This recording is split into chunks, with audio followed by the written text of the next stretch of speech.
Hello and welcome back to the channel, and today we're going to talk about the Sigma 23mm f1.4 DC DN lens, which was introduced in April 2023 for APS-C cameras in Sony E, Leica L, Fujifilm X and Canon RF mounts, and which currently sells for around 750 Australian dollars. The focal length gives a full frame equivalent to 35mm, and it joins the 16, 30 and 56mm lenses, which means that there are now f1.4 primes in 24, 35, 45 and 85mm full frame equivalent lens focal lengths. I'm looking at the Sony E mount version.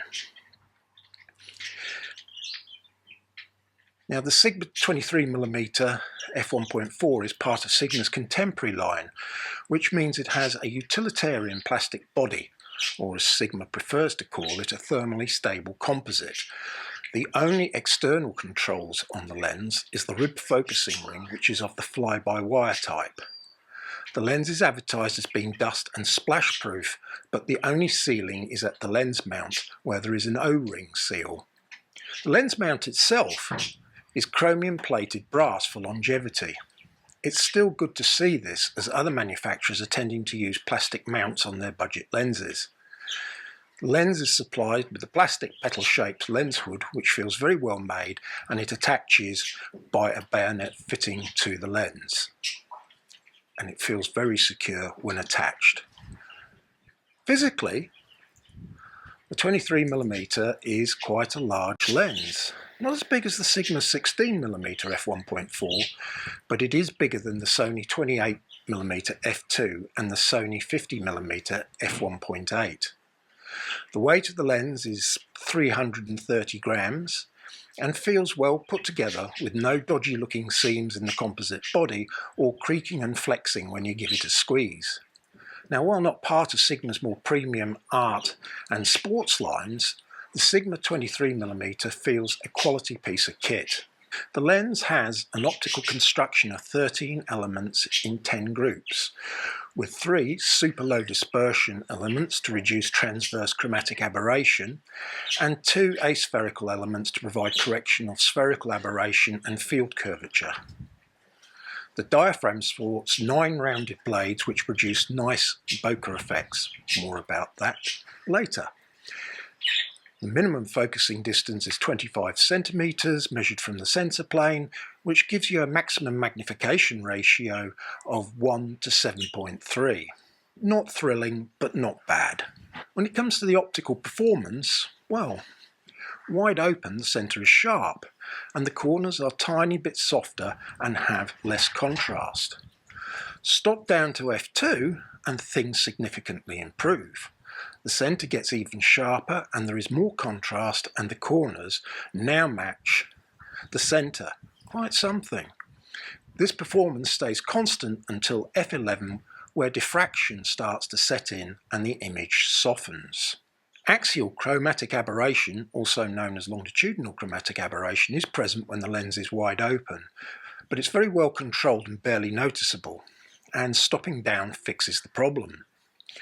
Transverse or lateral chromatic aberration is present, but it is very slight and you really have to pixel peep to find it or turn off the lens profile. There is some very slight pincushion distortion present, but you have to turn off the built-in lens profile to really see it. When it comes to flare and diffraction spikes, it's a bit of a mixed bag. The good is that there is no evidence of any veiling flare. Polygonal shapes and light streaks are visible. The diffraction spikes or sun stars are quite nice and well defined. The knived curved diaphragm blades produce nice clean bokeh balls at the centre of the frame when wide open, and there's no evidence of soap bubble effect or onion rings.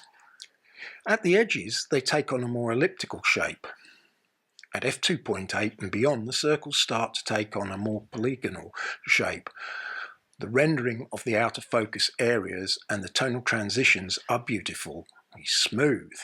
I tested the autofocus for both shooting stills and shooting video. When shooting stills, I tested the lens by walking towards the camera with continuous AF set, and the lens easily kept up with my movement. It was only when I got close up that there was any sign of hesitancy, but it still managed to find focus. Averaging out several test runs, I was getting a hit rate of 93% with critical focus and 7% with acceptable focus. That's quite an impressive result. Shooting video, the results weren't quite as positive, and at times the lens had trouble keeping up with me as the target. I also tried mounting Gary the Galah to a slider and set it to a 10-second run while close to the camera, and here the AF was very sticky and accurate. Now I'd expect that the A6700 with its more sophisticated subject tracking AF system would yield a better result here. Focus pulls using touch to focus were very decisive with no overt hunting. And while we're talking about focusing, I looked at the focus breathing and it was very evident. Verdict?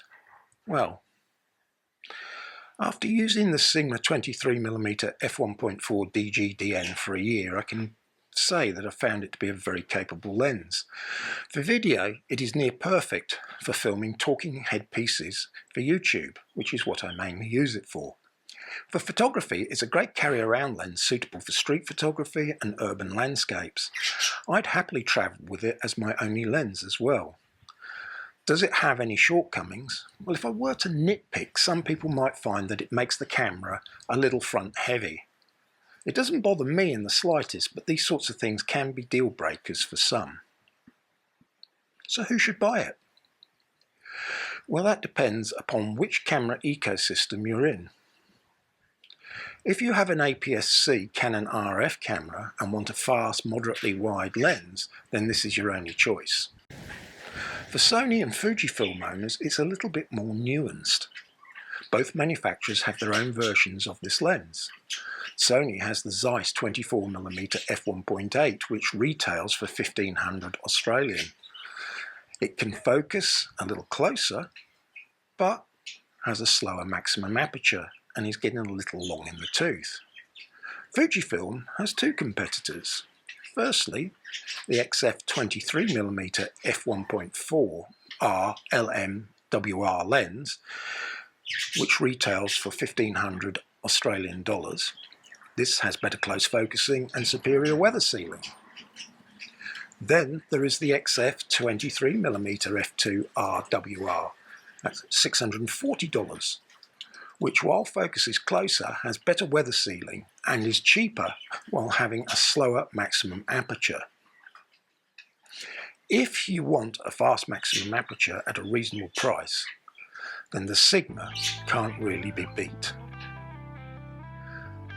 Thank you for watching. I hope you found this useful, and I look forward to you joining me in the next video. Goodbye.